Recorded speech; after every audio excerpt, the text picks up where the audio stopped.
Yo, what up, Kang? Yo, Seabear, what's up, man? What you on, man? I think we should get to work. What you got in mind, man? I think you know what we need to do. Welcome to the Kang Seabear Show. Now we're back with part 2 of 3. Man, fuck you and your bootleg DVDs. There's a little preview of a song that we've been working on. Yeah. We've just lost our whole listenership. Yep. We're like, what? We're getting silly again. Yeah. It's time to, get silly again. Especially after this part of the album support group, which is not silly. No. Yeah, we came back and wrapped up the 2 hardest songs during this little retreat. Mm-hmm. I think, content-wise, so. It was fun, though. We're done. We're done. Other than, I gotta mix a little bit more, but that shouldn't take more than like a day or 2. Yeah. And then that's done. January 5th. January 5th. Support group will be out everywhere. Well, it should have been out already by the time this airs. Oh, yeah, that's true. Oh, my gosh. We're going back and forward in time. We just don't know where we're at anymore. Yeah. Speaking of that, part 2 of this 3-part series, really doing a deep dive into support group. If you listen to the first episode, we talked about how this album, it's 9 songs, but it's 3 sections, 3 parts of our life. 3 acts. 3 if acts. you will. Yeah. Sort of a past, present, and future, really. Mm-hmm. And part 2, songs 4 through 6, which, if you want to give the titles. Sure. Yeah. Starting with Snooze, which honestly might be the best song. I think so, too. It's got a great cohesive story and concept feeling, which moves on into Rhythm and Rhyme, which brings back again something from our past that we didn't even intentionally mean to do. Yeah, in that, alone, that's a very complex and rich part of us and our lore. Yep. So we'll dive into that for sure. And then Heartbeat, which was another song that has been in the making for quite a while. And we can just preface, Heartbeat was actually the catalyst for this whole album, really. It really was. It was the first thing that we had kind of been like, let's start making stuff again. This was years ago. Long time ago. Yeah. And it's finally happened. It is. So, I think you should start off, obviously, with Snooze. Snooze? Track 4. Track 4. Again, we're entering a new era of our lives, and this is our emerging adulthood. Yeah. Really exploring the real world, seeing where we fit into it, realizing maybe we don't fit into it all the time. Yeah. And that can come with some pitfalls and struggles and anxieties, depressions, just all the bad shit that makes you want to kind of give up and not do it anymore. Yeah. Let go of that motivation that was not overrated before, but now it's like, how do you break through that anymore? Yeah. When things haven't been working. Again, like we mentioned on the last podcast, the development of, wisdom. You don't really have a lot, even when you think you do, but I think the part of this album, this era of our life, I remember, or maybe you can remember, but that's when wisdom really began. Mm-hmm. With even trying to manage cynicism, like you were saying, and how it made us, and retracting from everything, hiding away from the world. And I think something, too, we wedged right in the middle of this album was another prevailing, social issue we're all facing right now with the emergence of artificial intelligence. Mm-hmm. So in the midst of, our lives, we kind of just put this story right in the middle, something everybody's kind of struggling with now. It's this new thing, and how are we dealing with that? We're not sure what to do with it. Yeah. And that's just a broader topic, within the album. We all kind of go through that universal challenge. So. But, so Snooze was another song that I had all I did was I wrote a verse a long time ago, and all it was this beat that it's called Banapple. Yeah, I remember that. I just made this little loop of this kind of jazzy, weird little riff, and I wrote a verse over it, and when I saved the file, I was like, what do I call this? And I remember I looked over, and there was, in this fruit bowl, there was a banana and an apple. So like, Hey. it's like Banapple is perfect. That's perfect. But this was another one that I had sent to Jackson where I had recorded just a rough version of my verse, which I just recorded it on my speakers on my computer. Yeah. And it was like, hey, I have this idea for this song. It's all about, some days I wake up and don't want to get out of bed, and how do I deal with that? Why can't I seem to find the motivation to get out of bed anymore? And it's this idea of the very end of both of our verses, this whole thing of, I'm just gonna lay in bed and hit the snooze, and I'm not gonna get up to my alarm, and I'm gonna throw all my time away and just kind of waste away in bed. And because I don't really want to try today. yeah. Yeah. Which I think is a feeling that everybody's probably felt at least once, if not more. Yeah. Yeah. And you actually didn't really explain that to me at the time. Did I not? No, which I thought was funny. Like when we had actually met up to make this album, I think that's when you told me like that what you just said. When you delivered the song to me at like Tony's house when we were making it, and it was like, wow, that's like all I've been doing this past like year or two, in a sense. And I like never talked about that or never really exposed it. And I just remember like a few years like, man, like I'm having trouble even leaving the house. Mm-hmm. I'm just kind of drowning here, and I knew why, but I couldn't admit it.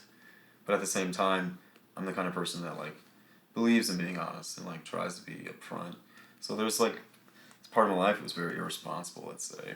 So when you presented me that topic and I was trying to stick to the theme of this album, I was like, okay, this is perfect because I've been here, and like you said, everybody's been there, and it was like it was fun to write that way, make it personal, but also relating in a way. It's a harder topic, but we were comfortable with it because we know that people are going to respond to that. Like, oh wow, I've been there too. And maybe I'm not admitting it, and that's kind of what we wanted to create. Well, here's your chance, again. This is the anthem for everyone that feels like that. Yeah, and for me, again, a lot of people, I'm sure that know me, can relate to this, but I'm not always open about stuff like that. I'm not afraid to be, but I just, like I said, I think there's a responsibility that comes with things, so I haven't always shared, but I'm realizing, like, as I get older, like, man, that's something I need to rely on more. And I have been, and after we did this song, that was really motivating for me to do that. So, hitting the snooze. Hitting the snooze. And again, that song develops thrice, 3 times over, from where it started and what it is. And that's just a testament, too, to the hard work we did to get here, to be able to do it. But on this album, we weren't hitting the snooze, man. No, we weren't. It's funny because that's the complete opposite of what that song is how our motivation for the week. Like the amount of energy that actually went into that song. Yep. It's kind of ironic. And the amount of energy that's continuing to go into it, because that's like the flagship song. We decided we're like, this song needs a music video, and this song needs to be like almost, not that we're going to release it separately, but it's almost, it feels like a lead single. On its like, own. This is the one that you put out, and like everybody hears it and they're like, whoa, like this is the real deal. Like, yeah, the chorus is catchy. It's got a very deep but universal message to it. You can sing along. It's like, it's very laid back, and it's funny, like listening to it, the beat itself even to me feels like it's slow, like even the drums can't keep up with the rhythm because they're so lazy and they don't even want to fucking try anymore. You know what? Yeah, now you say it. It is. It almost sounds kind of sloppy. It's weird. It's like, yeah, it's like off by like, Like just enough. It's weird. Like Yeah. those kicks are just not quite on the downbeat. Yeah, and we're almost like dancing on that song. Mm-hmm. That's how I felt when we were singing over it. It was like, da da da da da da da da, because the beat was so weird. It's very slow and spaced out, but we're filling all the gaps in it. Yeah, and I used to think we weren't doing that, but when I listen to it now, it's like kind of like for the hell of it almost. There's not a lot of moments where we're not saying anything. Kind of barreling through that song. Yeah. That was a really fun one to make. That was a good one. It's one of my favorites. Oh yeah. It's so good. And you're right. It's just got that soul rhythm kind of effect.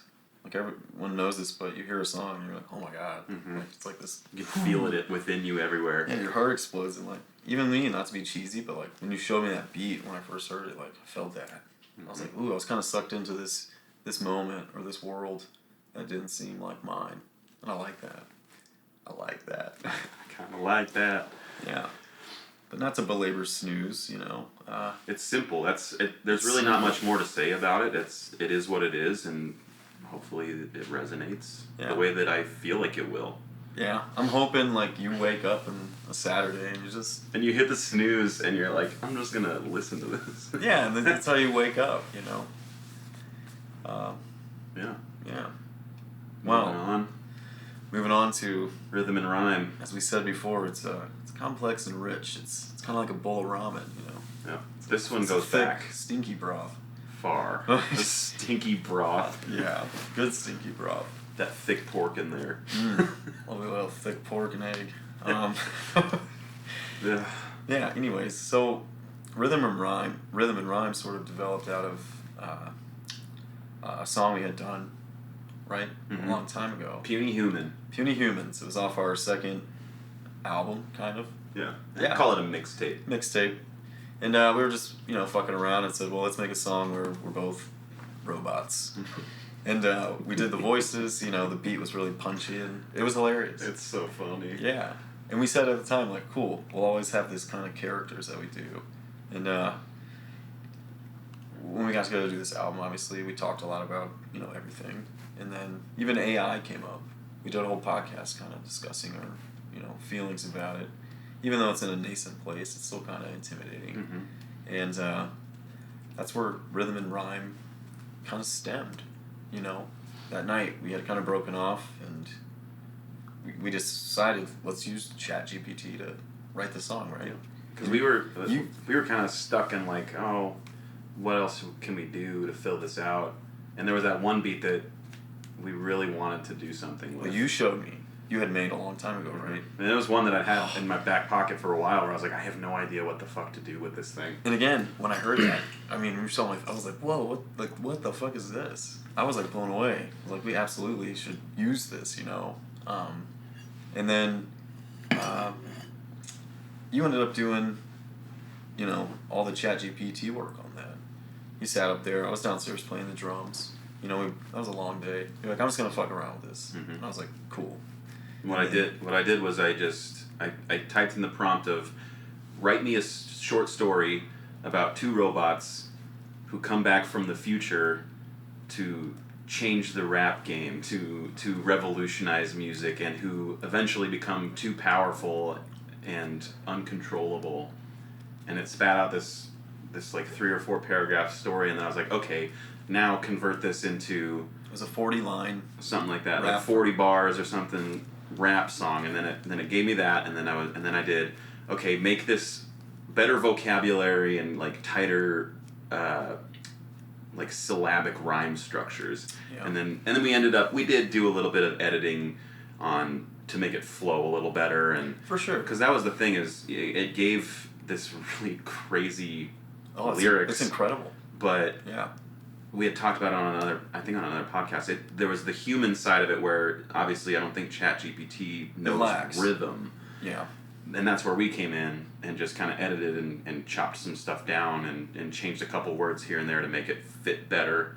And then added on the chorus at the very end where it's the robots are done and we come back in to like kind of save the day almost. Yeah. Or, make people aware of what they're doing wrong with this stuff. Yeah.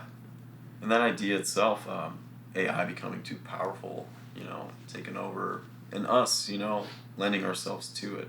How much? Right. And that really drove a lot of ideas for how is this going to look visually.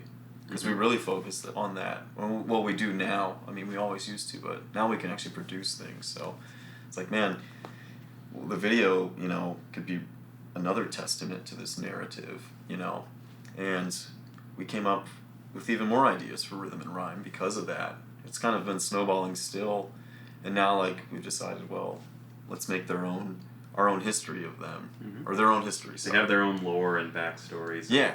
And they will be back. Yeah, it's going to be another part of our, kind of entity we're creating here. And it's something you can explore. Rhythm and rhyme will have generations. It's a really cool thing. And they'll evolve over time Yeah. and learn things. And you're right. It was right in the middle of the album, like we said. I remember that day. We're like, well, what are we gonna do? What's like this last song? And that seemed to be a good choice. It was a nice bridge because it was, listening to the whole thing now, I see it as, you know, we break it into 3 parts, but it's also broken almost into 2 parts, where it's like the first 4 songs are kind of us, again, as these young people who like eventually get to this point of snooze where we're kind of giving up, and so we're like, fuck it, let's just have this thing do it for us. Yeah, exactly. And then we realize maybe this isn't the best thing to do, which ends with the chorus, which, you know, to be frank, we wrote the final lines to anyone who's going to give us shit for not doing our own work. Yeah. And then... Yeah, we admitted to using the chat. Like, it was like intentional. Like, we used II for this. Yeah. II. Yeah. And then after Rhythm and Rhyme, we move into Heartbeat, which brings us back to our humanity, which also leads into the final part where it's, you know, we've learned from our mistake and we're ready to grow and figure it out for ourselves moving forward. Yeah. Which I think is it's a nice little... It's a great transition. Bookend or centerfold. Yeah. Yeah, it's almost like the dream between things, too. Mm-hmm. You know, the way that album It does. plays It feels out. very dreamy and like, Yeah. what the hell's happening? Yeah, it's like like you said, we stayed in bed, and this was kind of just one of those prevailing anxiety-inducing thoughts a lot of people are having. This thing just keeps building layers and layers. Yeah. And that song itself, it's creepy. It is. Like, I just think if you get high and listen to that alone in your room, you're gonna be like, what the fuck? Like, for the first time? No fucking way. No, yeah. Oh, it's such a banger. It's a good one. That I can't wait sounds- to... I'm excited to play that one live if we get to that point. Yeah. And again, that's inspired a huge production we're trying to put together. You guys will see. Yeah. It's gonna Rhythm be and Rhyme is crazy. going to be really good. And yeah, like you said, that transition out of that dream, that consciousness of that, back into, you know, real life. And the next part of this album, you know, facing the hard stuff. Yep. We literally used, you know, the sound of a heartbeat. And again, that was the origin of this album in a sense. So to give a little history on Heartbeat, Yeah. I think I wrote the first like 3 parts of it, that chorus. And I remember at the time, I was like 27. Life wasn't just happening, you know. Just got out of a relationship, like just living like a single guy, blah, blah, blah. But really missing music and all these things I used to do. Really caught up in my career. And then I called you that day. Mm-hmm. I was going to Home Depot, which I fucking hate, by the way. I don't like hammering things. I like, you know what I mean? I like PVC pipe though. That's really been helpful for us, yeah. Well, anyways, I'm just not really into home improvement stuff, or it wasn't then, but I remember just having to do that stuff all the time, like taking care of my car, and like, I'm fine with that, that's normal life, but I was like, just going to work every day, and like, things weren't too great, and I was like, man, why are you letting go of the music and all the other things you like? And you know, the other part of the albums, it was like, all that shit was leading up to that moment. Mm-hmm. I just felt stuck, and I was like, miserable. I was fucking miserable. I was being a fool, doing stupid shit, and like, I remember that day I called you, and I was like, hey, I got this, like, 3 lines. And you ended up finishing it off. And then you sent me that beat. And I was like, damn. Which was a long time ago, right? That was a long time ago. I remember I remember talking to you on the phone in the kitchen at my old apartment with Keenan, and you told me those 3 lines, which is, heartbeat's the hardest, regardless. A ticker that'll flicker like a flame in your darkness. And I was like, that just immediately spoke to me, like, fuck. That's really good. It evokes such a like very distinct image, and a very distinct feeling as well. Where it's, you know, we're all in those dark moments, and it's just that little flicker of hope of like your humanity keeping you alive and like going one more day, pushing through it. It's that little bit of light that you need. Yeah, it's tangible. Sometimes you gotta stop and check your pulse, you know. Mm-hmm. Remind yourself, like, I'm fortunate for that. At least I'm still alive. Yeah.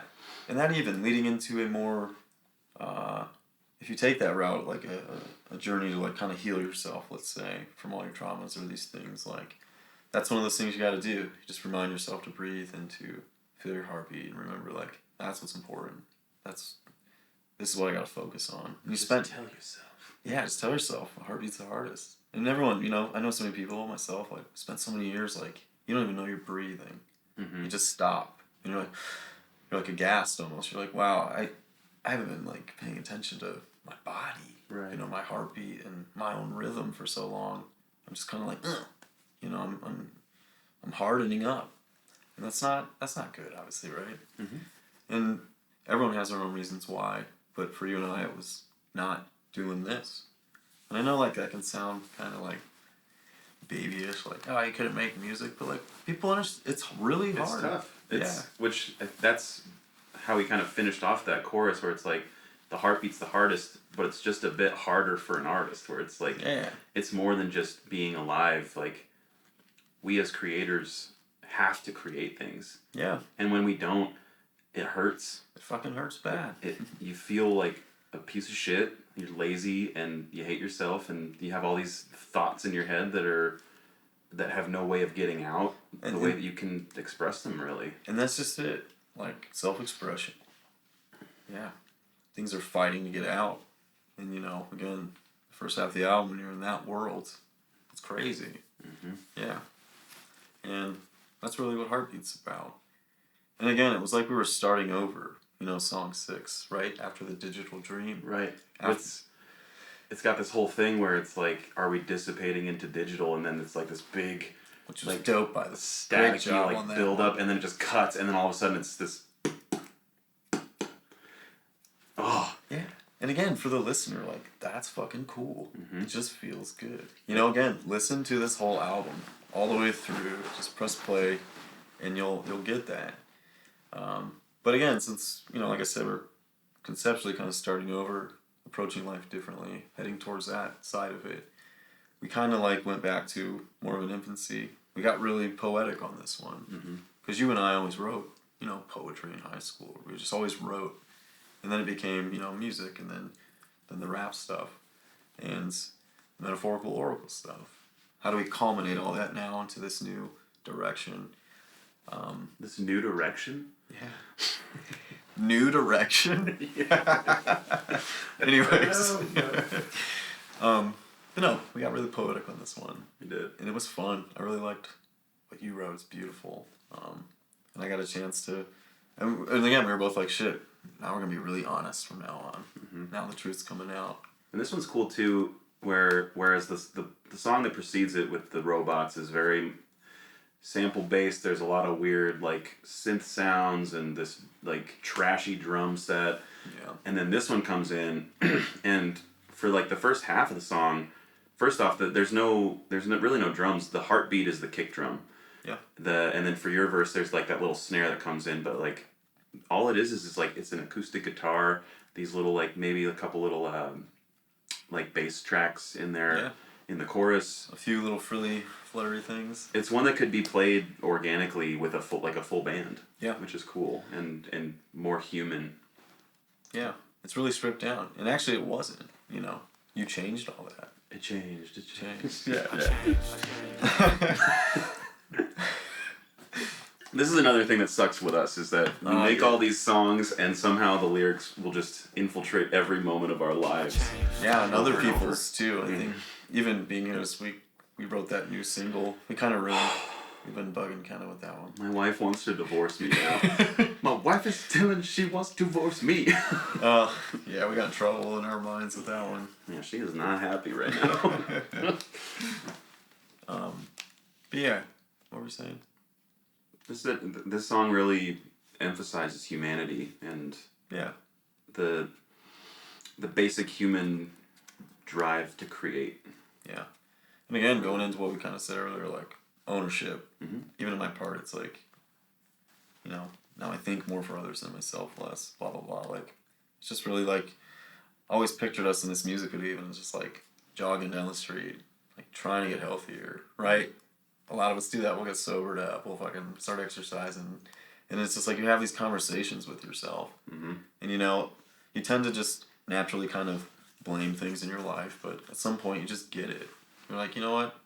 I got to own this. I got to take care of this. And again, just feel the beat of my heart. Yep. And be grateful for, like, one thing, if nothing.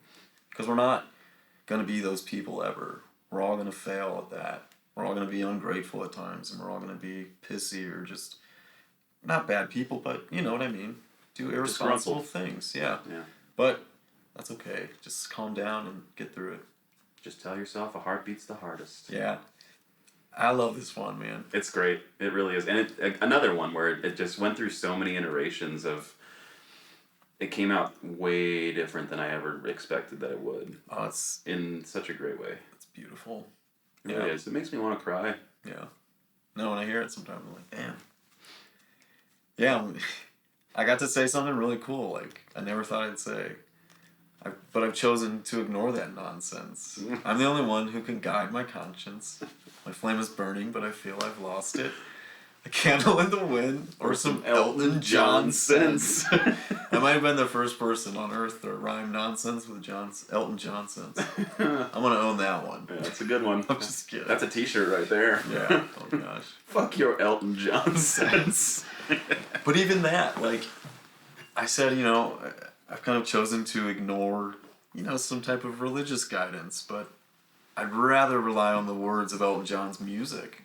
Again, like, that's what we're trying to create here, like, something you can rely on in a bad time. Elton John got me through a lot of shit. Elton John sense. Elton John sense. Yeah. Oh, man. So, I don't know. It's a good one. This one's special. This is a very special one. It really is. And you know what? It's like you said, it kind of stands out. Mm-hmm. It is different from like the rest of the album. It's definitely the lowest energy one. Yeah, and the most, I don't want to say pop, but it's not really hip hop. No, it's not. It's you know, it's got the rap cadence because we're, you know, just speaking quickly, but yeah, but it's got a lot of pop vocal sounding melodies in there. There's that whole part at the end where it's just us going like, cause I ain't heartless. Oh, the trickle over. I think more for others and myself less. Yeah, we decided to put that in our last minute too. I'm glad we did because that shit was dope. It's cool. That sounds really good. You killed it on this album, man, with all of it, engineering it. Well, you showed me the finals, so, yeah, I'm really happy. Really excited. It's. I don't even have words, honestly. I know we're talking and saying this bullshit, but... Yeah, and we're not smelling our farts here, guys. I'm smelling mine. They're all this cushion. Well, that's true. I've smelled a few of yours this week, too. They're bad. Zach's what I like to call a free farter. I'm a bagpipe. He's free farting. Tom Petty would be proud. I'm farting on your candle in the wind. That Elton nonsense. Oh, God. It just seemed to me, lived your life, and a little wind. Yeah, that's us closing out our early adulthood and our burgeoning understanding of ourselves and what we need to do moving forward. Absolutely.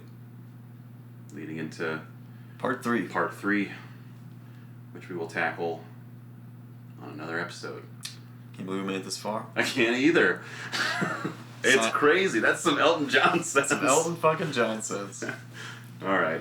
Should we plug again? Nah. All right. Let's give him more. We'll make him wait. I'm about to plug later. Yeah, I'll plug later. All right. Well, signing off. Signing off. Kang and Seabear show. That died like 30 seconds ago. It's alright. That one might still been going.